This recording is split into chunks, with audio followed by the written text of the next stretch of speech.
So after spending basically my entire life on Windows, I finally decided to do something I never thought I'd do. I switched to a MacBook, specifically to MacBook Air M1.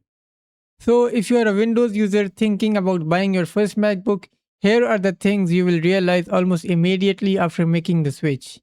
First thing you realize is that unlike most Windows laptops, there aren't many ports. Since I have used Windows my whole life, the first thing I did was plug in all my usual accessories. That's when I remember this MacBook basically just has two USB-C ports and a headphone jack. It's not a huge problem and can easily be solved with a USB hub, but it was one of those moments that perfectly sum up the MacBook experience for me. Personally, I did not need a full hub because I'm not planning to connect multiple monitors or a bunch of peripherals. So I just bought a simple USB-A to USB-C adapter for my mouse receiver. The laptop looks amazing, feels premium and does almost everything right, but chances are you'll need some kind of adapter sooner or later. Another thing I realized pretty quickly was the storage situation.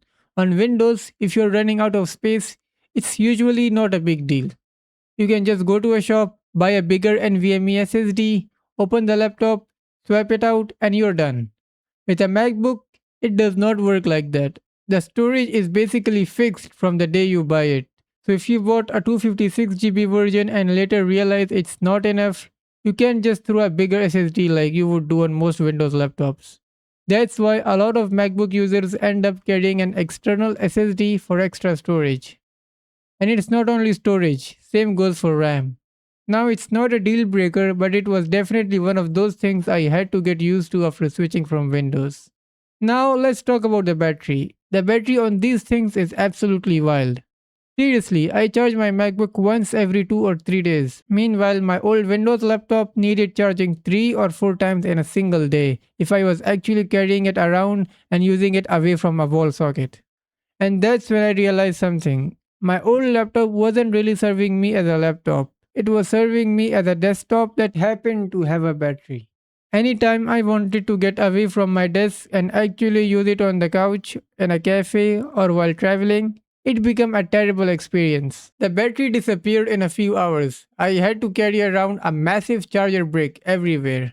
The fans were constantly spinning, it got ridiculously hot, and even watching YouTube felt like a task that required keeping it plugged in. The MacBook completely changed that. For the first time, I stopped thinking about battery percentage and focused on using it. And that's when I realized that having a powerful hardware means nothing if the laptop itself is annoying to live with every single day. Next thing I want to talk about is how premium it feels to use a MacBook, especially after switching from a Windows laptop. Now, it's not only about the MacBook, but about the whole Apple thing. The moment you switch to Apple just feels premium. At first, I thought it was just marketing. A laptop is a laptop, right? But when you actually use one, you start noticing all the little things. The body feels incredibly solid. There's almost no flex anywhere. The trackpad feels better than most Windows laptop I've ever used. The speakers are surprisingly good, and even simple things like opening and closing the lid feel satisfying. The interesting part is that it's not just the MacBook. You get the same feeling with an iPhone, an iPad, and pretty much every Apple product. But that's also where the dangerous part begins. Because once you get used to that level of convenience, it's surprisingly hard to go back. At first, it's just the MacBook. Then you start thinking, maybe I should get an AirPods too. Not because you desperately need them, but because how well they work with an Apple device. Then maybe it's an Apple Watch, then an iPad, and before you know it, you have accidentally built yourself around an entire Apple ecosystem. The scary thing is that Apple doesn't really sell products anymore. They sell convenience. Your AirPods automatically connects to your device. Your photos appear everywhere instantly. You can copy something on your phone and paste it on your MacBook. Messages, notes, passwords, files, everything stays synced without you even thinking about it. Individually, none of these features sound revolutionary, but when they all work together, they remove hundreds of tiny annoyances from your day. And once you get used to that, living becomes difficult. That's why people call it an Apple ecosystem trap.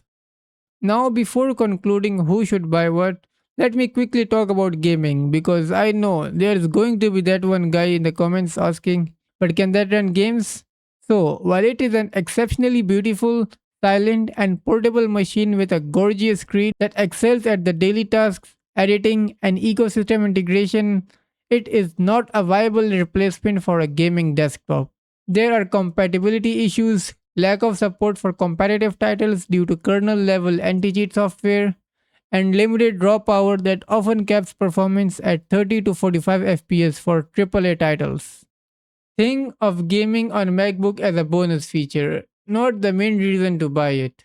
So, after using a MacBook for a while, who do I actually think should buy one? Well, if you're a competitive gamer, then honestly, probably not.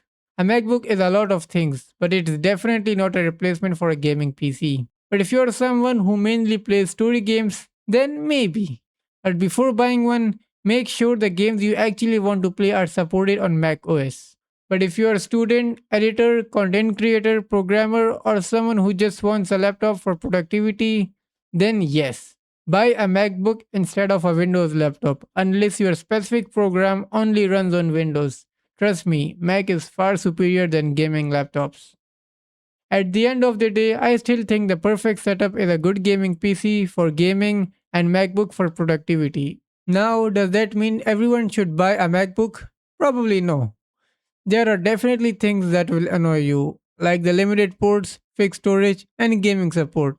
But after spending my entire life using Windows and finally switching to a MacBook, I can honestly say that I finally understand the hype. And if you're thinking about making the switch yourself, hopefully now you know exactly what to expect.